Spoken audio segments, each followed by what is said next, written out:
Welcome to TYT. I'm your host, Anna Kasparian, and we've got a lot to get to today. Honestly, one of the topics I'm really looking forward to discussing with Wosny Lombre in the second hour is the aftermath of that epic non-debate debate between Dave Smith and Douglas Murray on Joe Rogan's podcast. There's so many different figures who have weighed in on it, and I've resisted the urge to cover it, but I'm gonna cover it today because Jordan Peterson went on Rogan's show and tried to subtly convince him that maybe it's not a good idea to have people like Dave Smith on your program. You know, maybe he falls under the camp of the like parasitic psychopaths and narcissists. By the way, no one calls people parasites more often than Jordan Peterson does, and it makes me a little bit uncomfortable, to be honest. But we're gonna get to that later in the show. That's in the second hour. In the first hour, we're gonna do some updates on the more devastating, controversial, military actions taken by the IDF in the Gaza Strip. There was that story of, aid workers, 15 aid workers who were killed. We have some updates following an investigation into that particular case. So I'm going to tell you about that. I'm also going to tell you about the latest aerial bombardments in central Gaza and how many people have died as a result. Later in the show, we're also going to break down some other stuff that's going on that's honestly escaping my memory at the moment. Oh, there you go. Elon Musk apparently had a shouting match with a Trump administration official. We'll tell you who and what it was about, so stick around for that. But without further ado, just want to encourage you to like and share the stream if you're watching us live on YouTube. It's a free and easy way to help support the show and what we're trying to do in uniting this country and, forging a path forward for prosperity for all. You could also become a member by going to tyt.com/join. And if you are a member, you get all sorts of perks, including access to our archives, so you can watch the show whenever you want. You also have, your comments are more likely to be read during our social breaks, and you get exclusive members-only content like the daily bonus episode after the main show. Okay, enough of that. Let's get to our first story. Traveling south on the road to Rafah. The unmistakable red and blue flashes of emergency vehicles driving in convoy towards Gazans in need. En route, they see another ambulance that appears to have veered off the road. Their vehicles and high-vis uniform clearly marked with the emblem of the Red Crescent. Little did they know that they themselves are about to become the victims.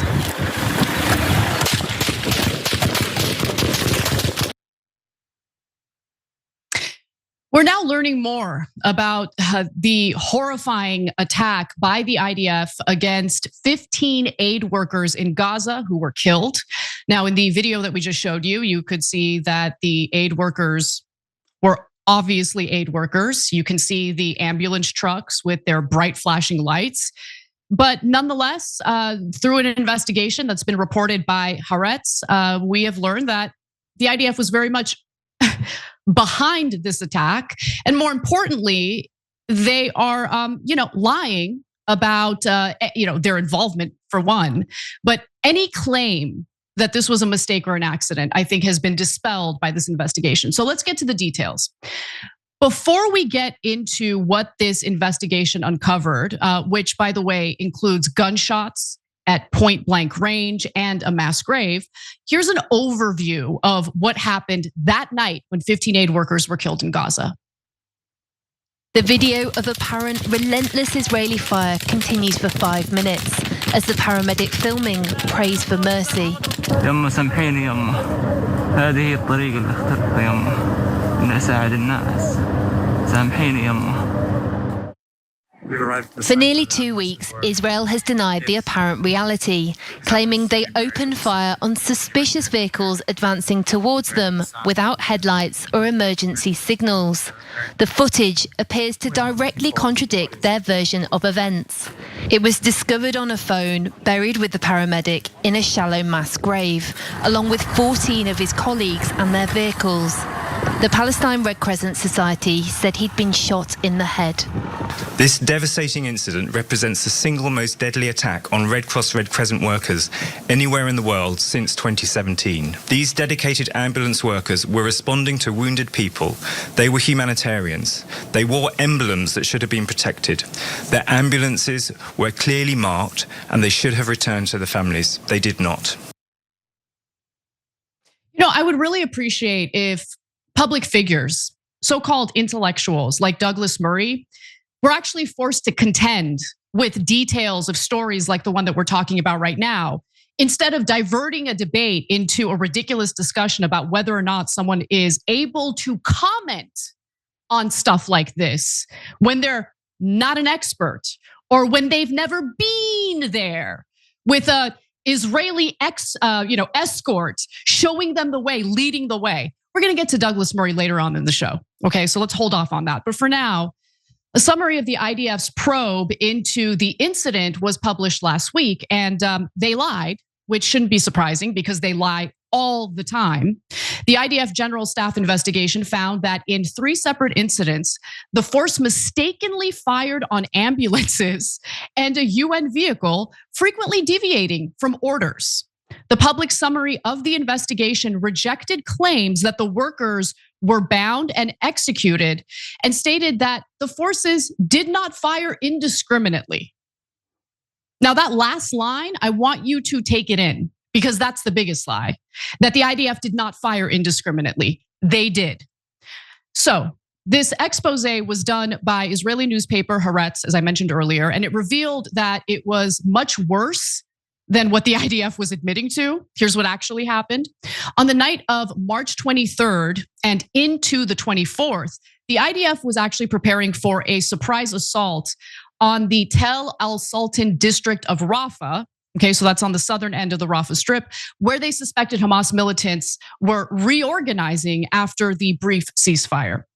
So the Sararet Golani unit of the IDF was tasked with carrying out this ambush, and around 2 a.m., 2 in the morning, they set up along the route expected to be used by Palestinians evacuating toward Khan Yunis and Al-Mawasi. Okay, so the route where the Israeli force positioned itself that night was one where travel was permitted for rescue personnel and civilians at the time. Therefore, the aid and medical workers using it were not required to request special permission, contrary to the IDF's initial statement following the incident. Following the slaughter, let's be clear. That statement was later found to be based on incorrect information provided by the forces in the field. So then at around 3:30 a.m., another IDF unit reported over the radio that there was increased ambulance movement on the route. Increased ambulance. Okay, so they're even identifying these are aid workers. Okay, these are ambulance trucks or vans. In other words, the soldiers knew to expect ambulances driving past them on this route that they were using to do this ambush, right? So at 3:57 a.m., an ambulance with flashing lights passed through the area on a routine trip. The occupants could not see the hidden troops. Positioned on higher ground, the troops were not under threat of a ramming attack and had been ordered not to reveal themselves before the main offensive on Tel al-Sultan. Nonetheless, the deputy commander instructed the entire force to prepare to fire on the ambulance.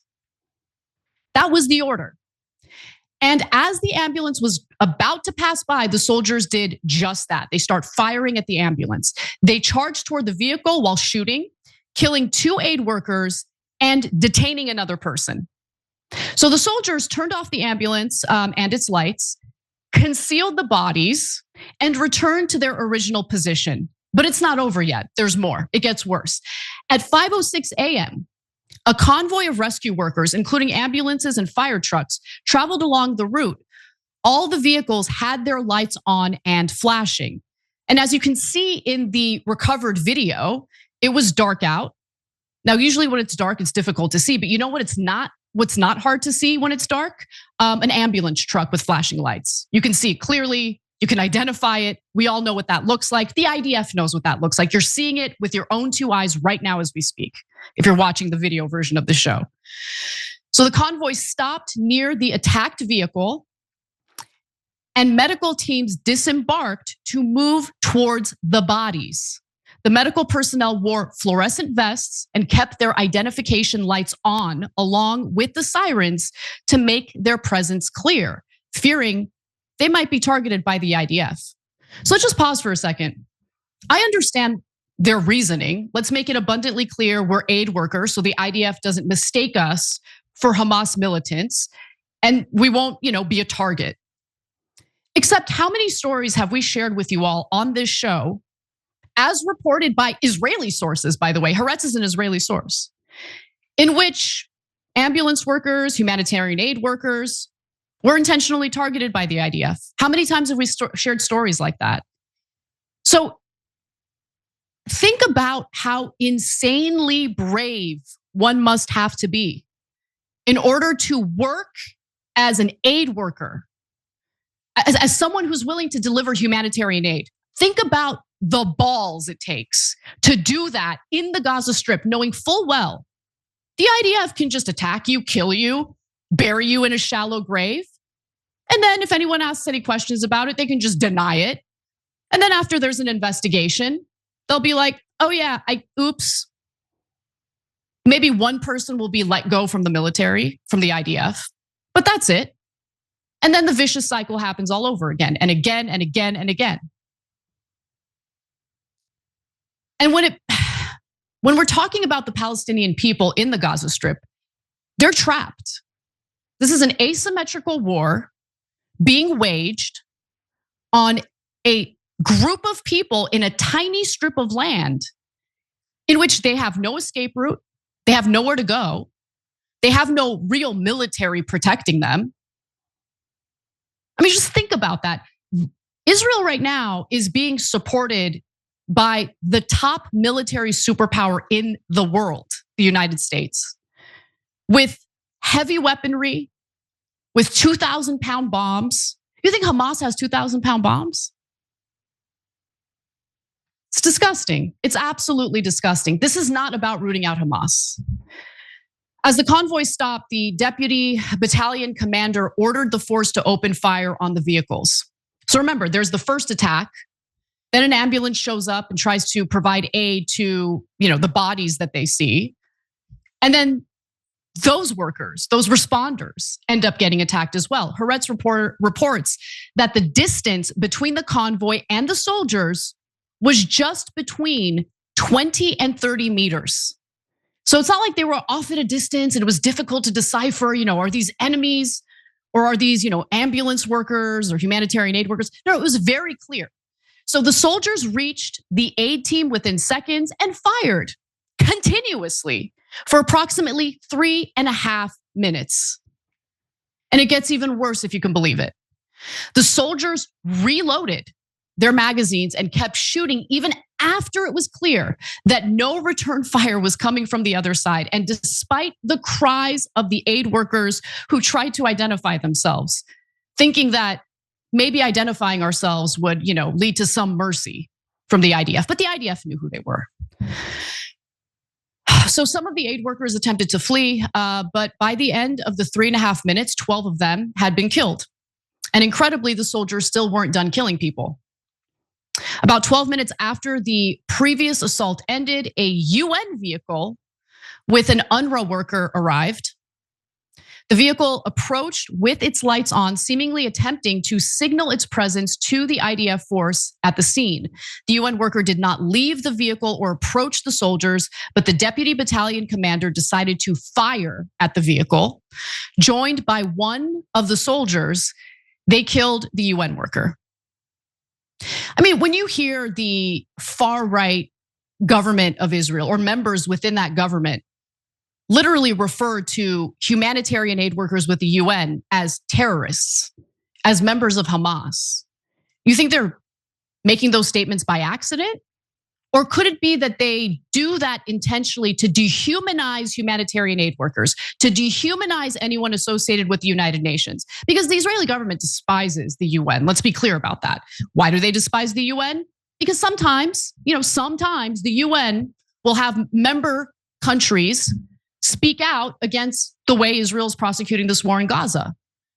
And we know how Israel reacts to anyone who's critical of their actions in Gaza. We've seen it happen here in the United States.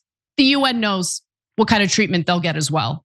The UN knows the way their humanitarian aid workers will be treated if they're trying to provide relief to Palestinians in the Gaza Strip.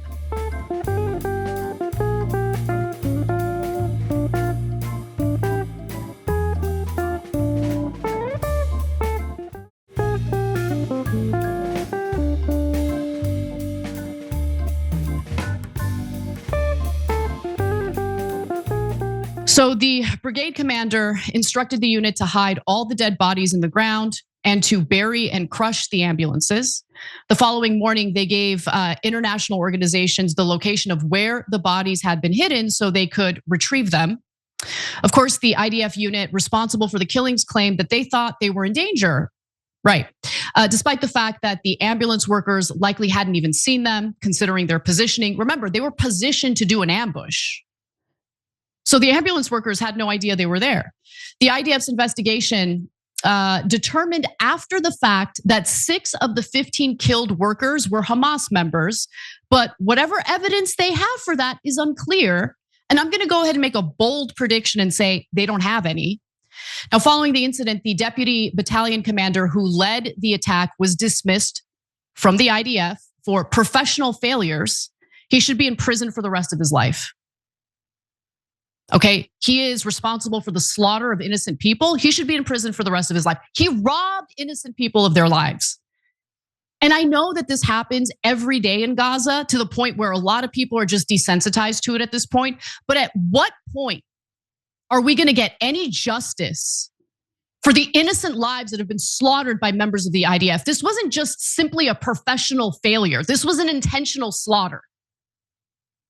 While the Israeli military stated that it regrets the harm caused to uninvolved civilians, it argued its soldiers were conducting a vital mission targeting Hamas terrorists and reiterated the claim that Hamas uses medical and humanitarian infrastructure for terrorism, including using ambulances to transport terrorists and weapons. That's complete and utter BS, and we all know it. We all know it. They didn't kill any Hamas members. I mean, just think about it in our own context. Seriously. If a local police force decided to, for 3.5 minutes, indiscriminately shoot at an ambulance truck, and then the first responders who come to save individuals from that ambulance truck, if those cops told us, well, we suspected, those ambulance trucks were full of MS-13 gang members. I mean, we didn't ask any questions. We just started shooting, and then we reloaded and kept shooting. And then more people came and we killed them too. Would we buy that argument? Would we buy that argument? Okay, for the right wingers out there, if the cops had done that to a car carrying a family of sovereign citizens, okay, they might believe in that ideology, but there's no evidence that they've done anything wrong. They're not harming anybody, but the cops just decide to open fire, shoot at them anyway, and kill them. Would we be okay? Would you accept the argument that, well, the police suspected that these sovereign citizens might have caused some harm in the future? You wouldn't buy that argument because that's unjust. That type of injustice is not accepted in any other context except when Israel carries it out for whatever reason. And it's because for decades, our media has conditioned Americans to be good little boys and girls who accept the depravity of the Israeli government. But let's keep it real. Killing aid workers like this brazenly and really not suffering any real consequences for it is pretty disgusting. But we'll keep funneling our precious resources, tax dollars, and weapons to the Israeli government, to the IDF, so they can continue this slaughter. So they finally grab hold of the Gaza Strip, take control of that land, and get what they've always wanted to begin with. The Hamas attack was the perfect excuse, okay, for Israel to finally do what it's always wanted to do. By the way, just a day later, or a day after this report was published, Israel is also admitting that the Israeli tank fire was responsible for a deadly strike on a United Nations guest house in the Gaza Strip. This happened last month. That attack ended up killing a Bulgarian aid worker and badly injured 5 international staffers. I'm sure that was an accident. Yeah. Until now, by the way, the IDF repeatedly denied involvement in the attack, but smart people, meaning anyone with 2 brain cells to rub together, knew what the reality was. Before we go to break, I just want to go to one other story related to this, because over the last few days, the attacks in Gaza, they've really ratcheted things up. And so I want to give you the details on that. These Palestinians do what they can to put out a blaze, following a deadly Israeli strike on this school sheltering displaced families. Those who witnessed the attack were left shaken. Dozens of Palestinians across the enclave were killed in Israeli strikes on Wednesday, according to medics on the ground. As basic supplies grow ever scarcer in Gaza, the foreign ministers of Germany, France, and Britain have urged Israel to allow the unhampered passage of aid into the enclave. Just want to take a moment to remind everybody that the United States government supports the type of slaughter that's currently being carried out in the Gaza Strip. Supports the type of imagery you just watched in the video we shared with you. But if you happen to be a student protester who is not okay with the slaughter of innocent people, who's not okay with the bombing of refugee camps, of hospitals, of children's hospitals, of schools, universities, you're the bad guy. You're the one who deserves to have your green card revoked and you deserve to be deported. But the Israeli Defense Forces slaughtering innocent people, tens of thousands of children, that's totally fine. That's okay. Anyone who criticizes it, that's not okay. So Israeli strikes across central Gaza City have killed at least 55 people, including children, of course. Now, the airstrikes targeted a school sheltering displaced Palestinian families. There was also another attack on a children's hospital. You guys remember in the beginning months of this war in Gaza when a hospital had been attacked? Like Israel was losing it because there were allegations and also a lot of print journalism indicating that the hospital had been bombed by the IDF. And the Israeli government was like apoplectic over it because, oh, how dare you? It wasn't us, it was Hamas, how dare you? Since then, they've bombed every single hospital in the Gaza Strip. It's like more than 51,305 people in Gaza have been killed since the beginning of this war in October of 2023. And by the way, I mean, I've said this before, I'm gonna say it again. That number is an underestimate because we don't have a third party on the ground counting the number of bodies, counting the bodies under the rubble. Look, you can be a supporter of the Israeli project. You can be a full-blown Zionist, whatever. But I just feel like you have to be on another level, like a level where you have no humanity left, where you see that type of devastation and you think to yourself, that's totally okay. That's totally okay. It's real. And look, this is the other thing. As more and more people die in Gaza, as more and more Palestinians get driven out of their legal homes on their legal land in the West Bank, as this continues, and as this has been going on for decades, what you hear over and over again from defenders of Israel is, okay, but what about what happened when Hamas committed all those atrocities? What about all the innocent lives lost there? I need you guys to understand, anyone who engages in that whataboutism, anytime someone wants to draw attention to what's happening to the Palestinian people, you're coming across as an individual who values one group, the lives within that one group, way more than the other group. And maybe they're okay with that. Maybe they're totally fine. Maybe they think, you know what?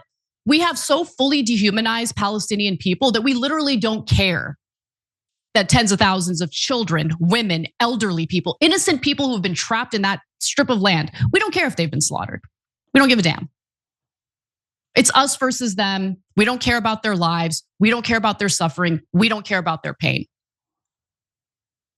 And I want to be very clear because I want everyone to know who I am and what I actually think. I'm not really interested in getting into pissing matches on this show because I think I have a lot. This time is better used focusing on what matters. But if anyone has any question about what my thoughts are toward people who are still defending what the Israeli government is doing to the Palestinian people in Gaza, I think they're bad people. And I mean that. I think they're depraved. I think they lack morality. I think they've lost their humanity and their ability to see the humanity in others. And honestly, I think they're evil. I think if you see what's happening on the ground in Gaza right now, you see those images, you see those bodies, and you think it's totally fine. This is what Israel needs to do. You're a bad person. I think about those two little girls in Gaza after their entire family had been killed. Their two sisters, the smallest sister is being carried by her bigger sister, her older sister. And they're just trying to find a tent, just somewhere to shelter. And she's carrying her little sister because her little sister got injured from a car running over her foot. And I think about those girls all the time. What happened to them? They were so young, elementary school age kids. I put myself in their shoes when I was that young and how scared I would be.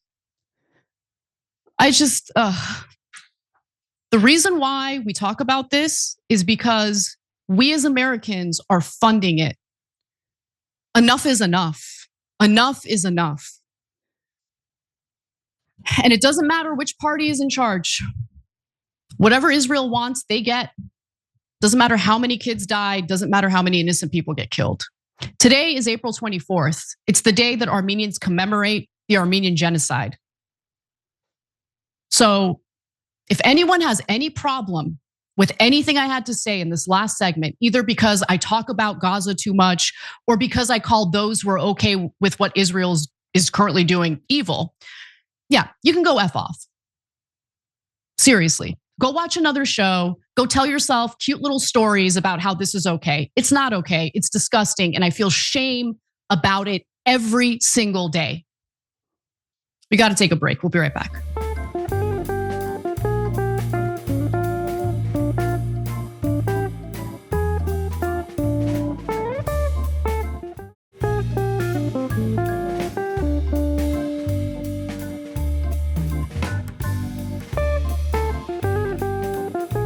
What's up, everyone? Welcome back to the show. I'm going to read some super chats before we get to our next story. David writes in and says, crazy how as Israel continues this genocide, its government has removed all condolences posts for the Pope because he was critical of the war. That doesn't surprise me. I mean, they will rain terror on anyone who's critical of that war, including their own people. As we shared with you earlier this week, Benjamin Netanyahu wants to target Israeli protesters.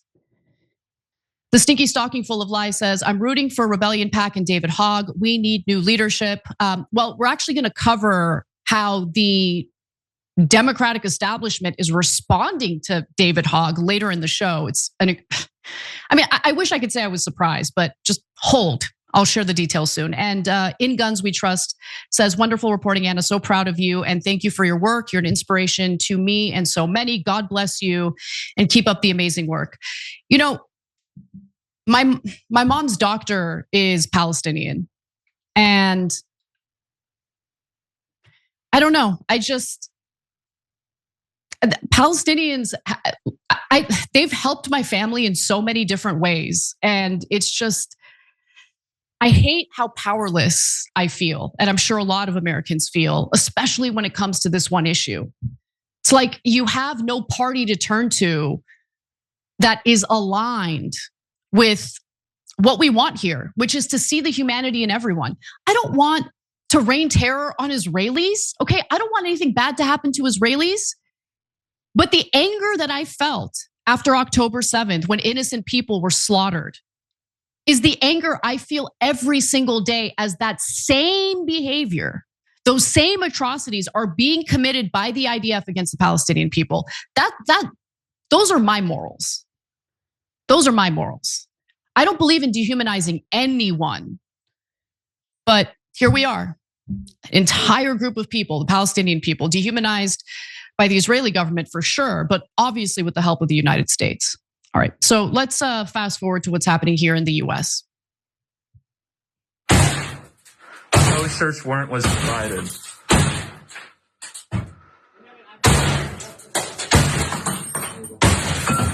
Show me your hands now. Hands up. Authorities raided the homes of pro-Palestinian activists across the state of Michigan. And that video that we just shared with you and we just watched was just one example. It was shared with Dropsite News by the Students Allied for Freedom and Equality.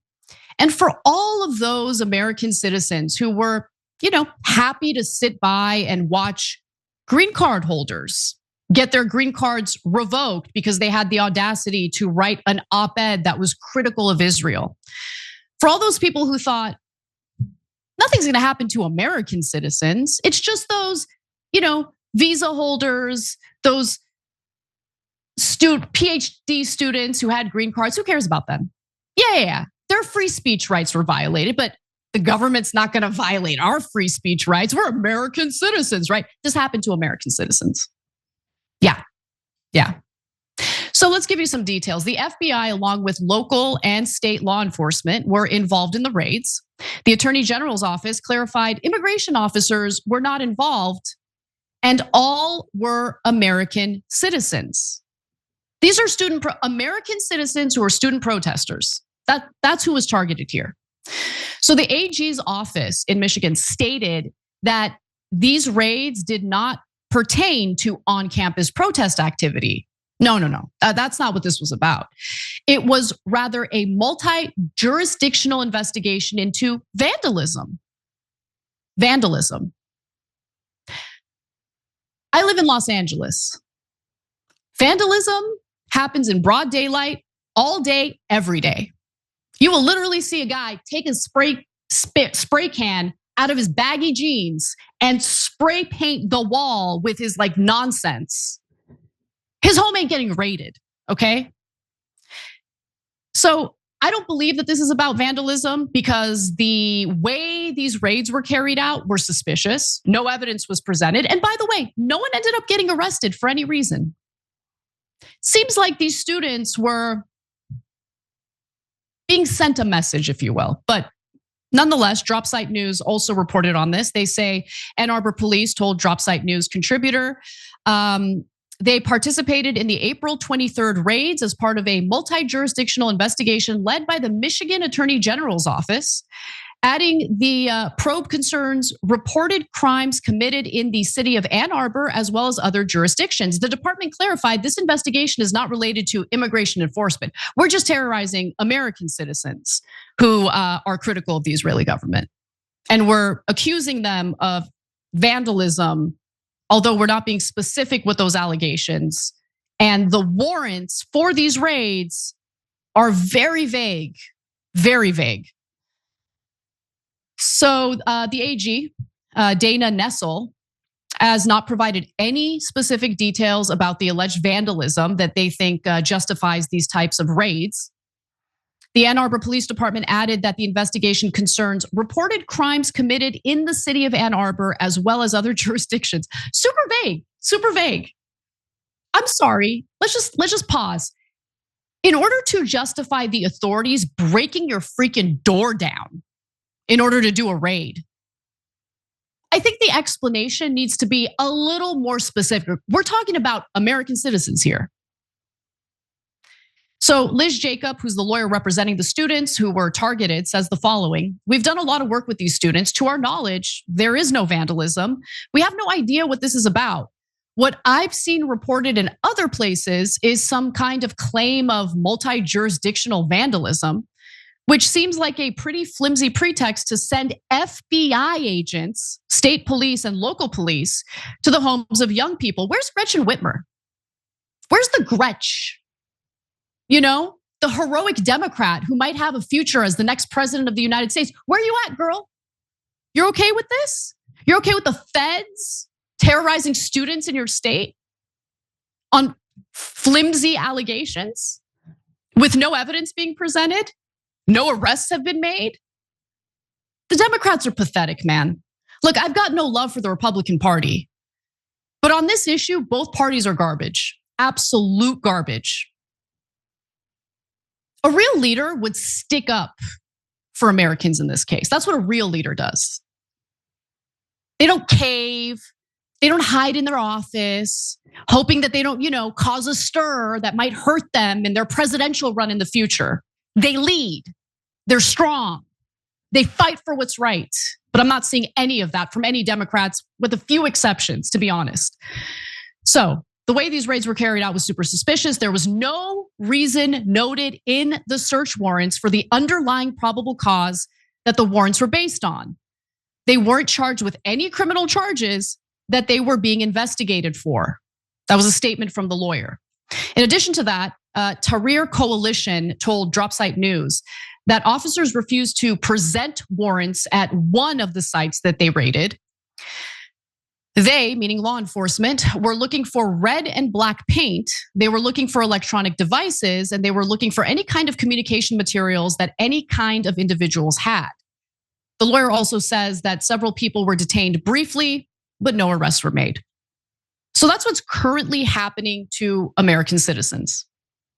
Just suspicious, weird warrants, vague warrants, flimsy allegations of vandalism. Again, for the FBI to join state authorities, local authorities to break down your door, there better be a serious crime committed. But even if it were true that these students engaged in vandalism, a raid like that, really? Vandalism justifies a raid like that. And I'm not buying that it was vandalism. I need to see some evidence. There could have been, but if there was, wouldn't some of these students actually be arrested for said vandalism? I think this was meant to send a message.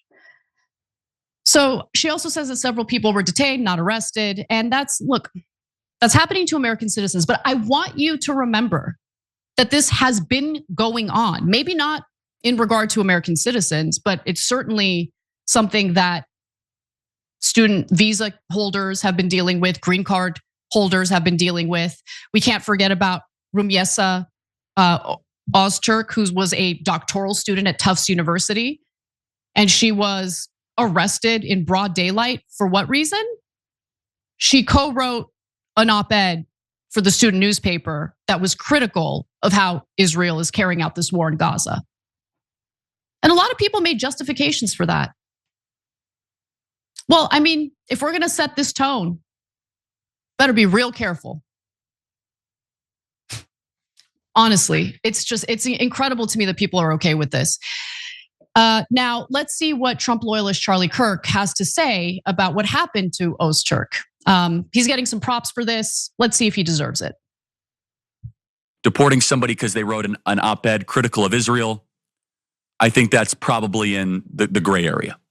So would you say that there's some things that the administration's done on immigration where you think they haven't been sufficiently respectful of First Amendment rights? Is that fair to say? No, I wouldn't even say that. I would say that we run a little bit of a problem if we are going to say that the criteria to get your visa revoked is writing an op-ed.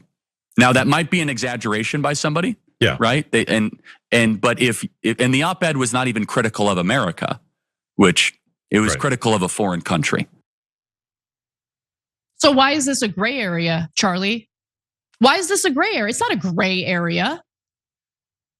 So we're not allowed to be critical of a foreign country? We're not allowed to write an op-ed criticizing the way Israel is carrying out that war in Gaza? That's a gray area? That's not a gray area. Say it with your whole chest. I know you're afraid that the Trump loyalists are gonna come for you the way leftists have come for me when I attack one of the sacred cows. But grow a set of balls, okay? Don't give this mealy mouth like response to what's actually happening here. It's not a gray area. It is a violation of American values, of what this country allegedly represents. Say it. It's not a gray area. Öztürk, okay, could have PhD student, okay, Turkish national who was here in America getting a PhD from Tufts University. She could have written an op-ed highly critical of the United States, and no one was going to come for her. No one. But she co-wrote an op-ed that's critical of a foreign country, and she got arrested in broad daylight. How is that a gray area? It's not. I suspect that Charlie Kirk does have a problem. I suspect that he doesn't see this as a gray area. But if you're gonna say something, say it. You know the difference between right and wrong. And if you purport to believe in what this country is supposed to represent, then you need to fight for it. The mealy mouth, oh, it's a gray area, doesn't work. Doesn't work. I know it's uncomfortable to know that the president you love so much has been made to be a little bitch for a foreign country. But at the end of the day, facts matter, and he's a little bitch for a foreign country. We'll be right back.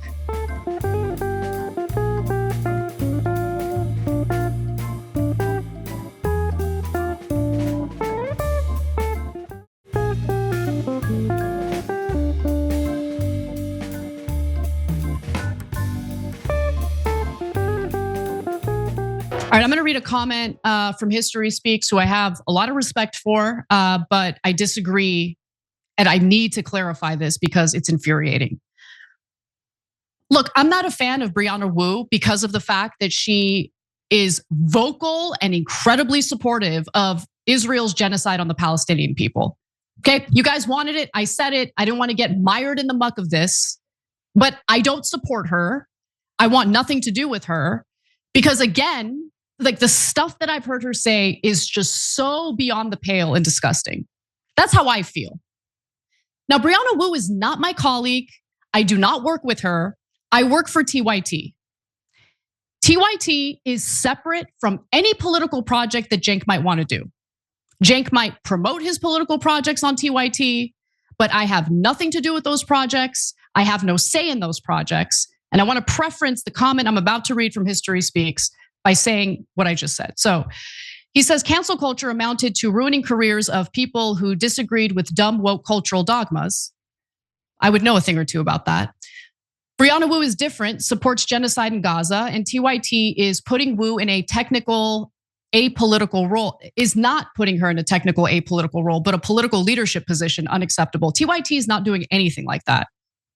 She does not work for TYT. I don't even know what position she has in anything she's doing for, Cenk's projects. But nonetheless, I'm just begging you guys. I'm begging you guys. I can't control Cenk and what he wants to do and who he wants to hire. So please just, you want to hate on me for whatever reason? Okay, hate on me for my opinions. Hate on me because of my takes, whatever. For things that I'm actually responsible for. But this show, this company has nothing to do with Rebellion PAC. That is separate. So no one on this show right now is putting Brianna Wu in a political leadership position. And yeah, I'm gonna say it right now. I would prefer that she were not at all part of that whole situation. But I have no say about it. And it is what it is. I wish this wasn't a situation I'd have to deal with at all, but here we are. Now, with that said, what Cenk is trying to do with Rebellion PAC is important. It really is. And I hate that he launched it by kneecapping himself, but here we are. So when we got a comment yesterday from one of our viewers who was excited about what Cenk is doing, but they felt that I was being dismissive about it and they couldn't understand why. No. It wasn't that I was being dismissive about it. It was that I knew what was coming and I'm just so sick of dealing with it. Because I have nothing to do with it. but I get all the blowback. So that's the reality of the situation. Okay, it's unfair, but it is what it is. And I've got so many other massive problems in my life. Adding this to the pile is frustrating. History Speaks also says, Anna, given the date, I thought you might find it interesting that a new generation Turkish historians are increasingly recognizing the reality of the Armenian genocide and contributing to historical research on it.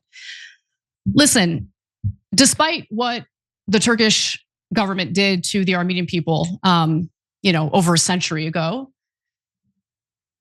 I'm able to differentiate Turkish people from those who committed the atrocities. And so there are wonderful Turkish people out there. I consider them my brothers and sisters. And yes, a lot of them do acknowledge the Armenian genocide.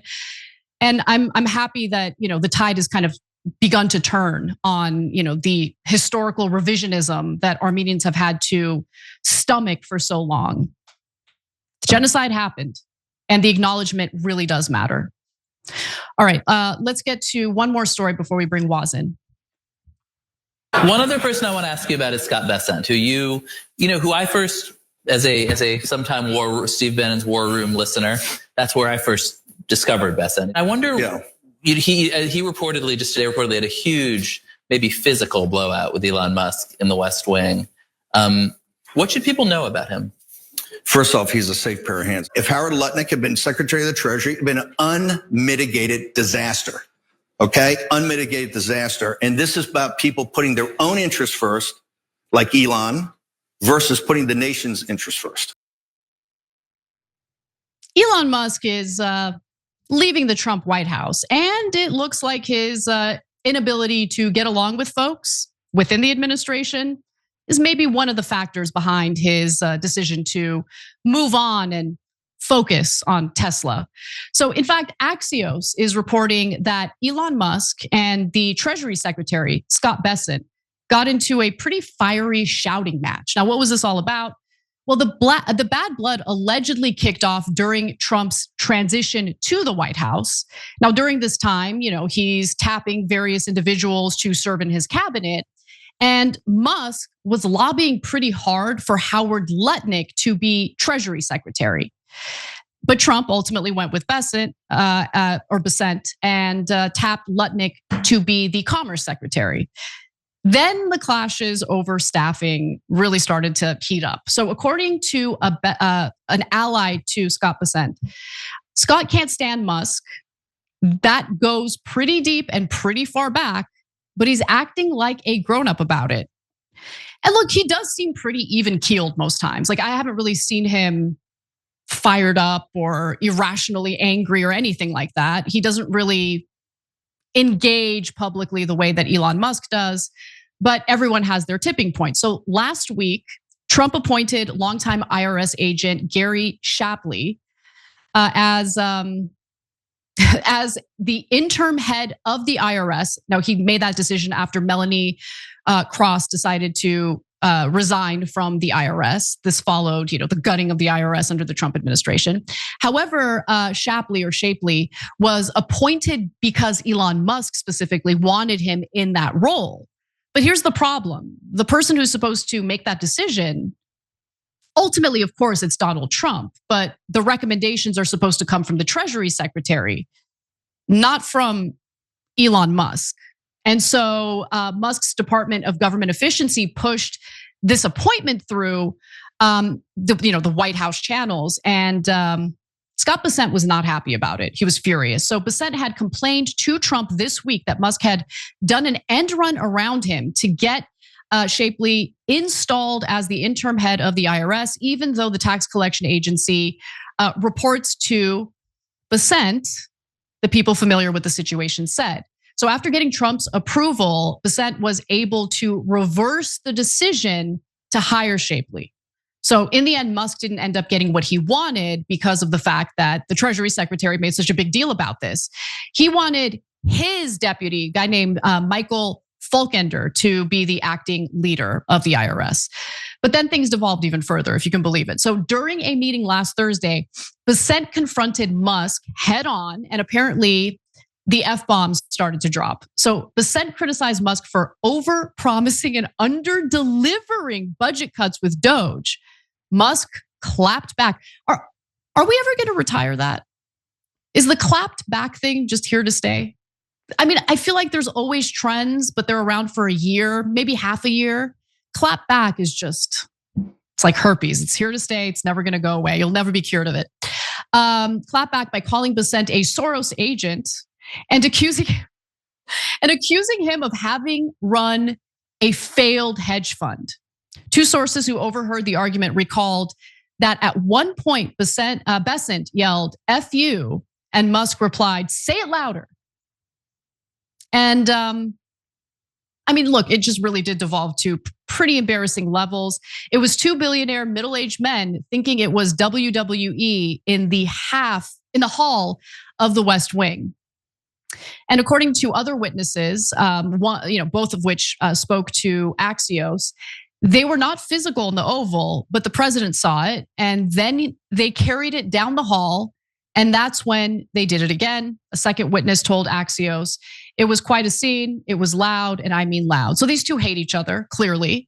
Not only did this happen within earshot of the president, but the Italian prime minister was also there. So we have another world leader who was able to absorb what was going on with Elon Musk and the Treasury secretary engaging in the shouting match. Now, Caroline Leavitt, the White House press secretary, downplayed the entire situation, which, look, to be fair, that's her job. Her job is to lie to everybody on behalf of the Trump administration to make the Trump administration look good. And it happens with, the press secretary representing a Democratic administration. They lie. That's what they do. Boys will be boys. And I get it. That turned into like a whole news cycle. But of course she's going to say that. I love how people listen to everything Caroline Leavitt is saying, thinking she might tell the truth. No, it's not her job to tell the truth. It's literally not her job to tell the truth. But anyway, she says disagreements are a normal part of any healthy policy process.